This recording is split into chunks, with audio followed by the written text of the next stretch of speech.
शिखर धाम नांगलवाड़ी में कृषि बैठक संपन्न हुई। इस दौरान कृषि उत्पादन उड़द पर 600 रुपए बोनस देने का प्रस्ताव शामिल किया गया है। नांगलवाड़ी के शिखर धाम में आज सुबह से राजनीति और प्रशासनिक गतिविधियां तेज रहीं। डॉक्टर मोहन यादव हेलीपैड से सीधे 800 वर्ष पुराने भिलट देव मंदिर पहुंचे, जहां उन्होंने पूजा अर्चना कर प्रदेश और किसानों की समृद्धि की कामना की। उनके साथ उप मुख्यमंत्री जगदीश देवड़ा, मंत्री तुलसी सिलावट, गौतम टेटवाल और विजय शाह सहित अन्य मंत्री मौजूद रहे। व्याख्यान केंद्र का लोकार्पण मुख्यमंत्री ने मंदिर परिसर में करीब 80 लाख रुपए की लागत से बने भिलट देव व्याख्यान केंद्र का लोकार्पण भी किया। यह केंद्र मध्य प्रदेश राज्य पर्यटन विकास निगम द्वारा निर्मित है। दर्शन के बाद मुख्यमंत्री अस्थायी मंत्रालय पहुंचे, जहां कृषि कैबिनेट बैठक शुरू हुई। बैठक में उड़द पर 600 रुपए प्रति क्विंटल बोनस, सरसों को भावांतर योजना में शामिल करने का प्रस्ताव, सूक्ष्म सिंचाई के लिए हजारों करोड़ का प्रावधान, प्राकृतिक खेती, खाद्य तेल मिशन और दलहन उपार्जन जैसे महत्वपूर्ण फैसले लिए गए।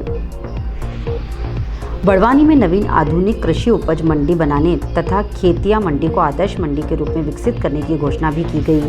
मत्स्य पालन क्षेत्र में नई नीति लाकर कोल्ड चेन, फीड प्लांट और मार्केटिंग ढांचे पर सब्सिडी देने की तैयारी की जानकारी भी सामने आई। हेलो हेलो, तो माइक बंद है क्या? चलो आ जा रही मेरी, ठीक है।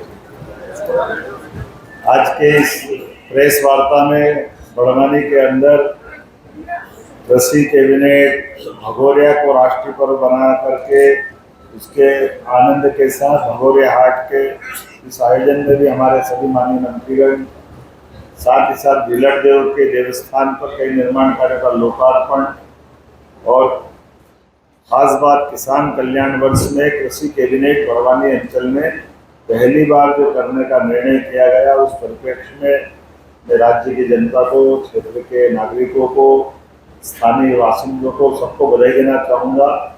और हमारे इस अंचल के अंदर जिस प्रकार से खेती, बागवानी, फलोद्यान सहित सभी प्रकार के हार्टिकल्चर के क्षेत्र में जो उन्नति हुई, सच में यशस्वी प्रधानमंत्री श्रीमान नरेंद्र मोदी जी के उस संकल्प के बलबूते पर जब उन्होंने सरदार सरोवर को जल की राशि के लिए नर्मदा के डैम के बनने के साथ हमारे पूरे नर्मदा अंचल के अंदर सभी प्रकार की जल परियोजना पूरी हुई और ये निमाड़ का सूखा बेल्ट जहाँ पलायन होता था, कठिनाइयाँ थी, आज पूरा हरा भरा और सबसे अच्छी खेती के लिए अब ये जाना जाने लगा।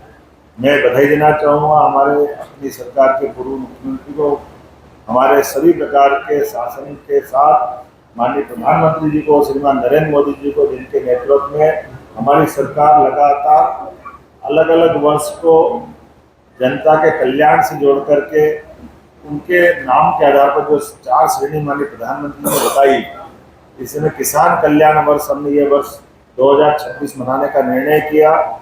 इसी परिप्रेक्ष्य में अलग अलग अंचल में कृषि कैबिनेट और किसानों से जुड़ करके खेतों के साथ टेंट तंबू में भी किसान की नीतियों को बनाने का निर्णय फलीभूत हो, क्षेत्रीय प्राथमिकता को जगह मिले, ऐसे कई योजनाओं के बलबूते पर आज कई प्रकार के रंगारंग कार्यक्रमों के साथ इस आयोजन के साथ कृषि कैबिनेट भी जुड़ी है।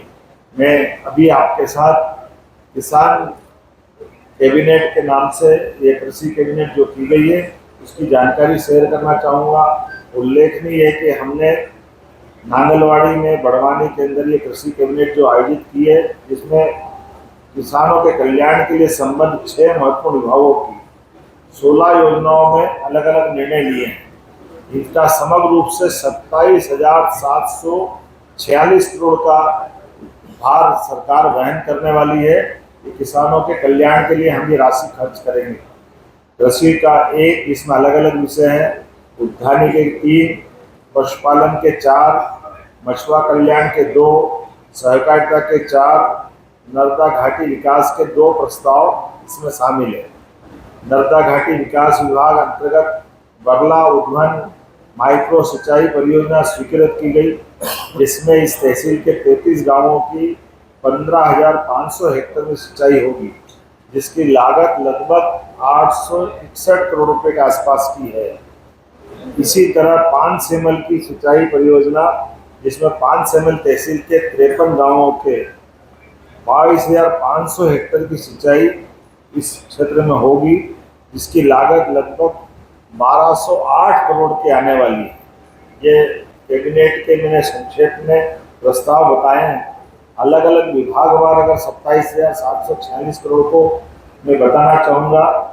उल्लेखनीय है कि कृषि किसान कल्याण विभाग में 3,502.48 करोड़ की राशि खर्च होगी। उद्यानिक एवं खाद्य प्रसंस्करण की 3 योजनाएं, जिसमें 4,263 करोड़ रुपए से लगाकर 0.94 अर्थात लगभग 4,264 करोड़ के आसपास की राशि खर्च होगी। पशुपालन एवं डेयरी विकास की 4 योजनाओं में 9,500। नांगलवाड़ी से अनिल मालवीय की रिपोर्ट।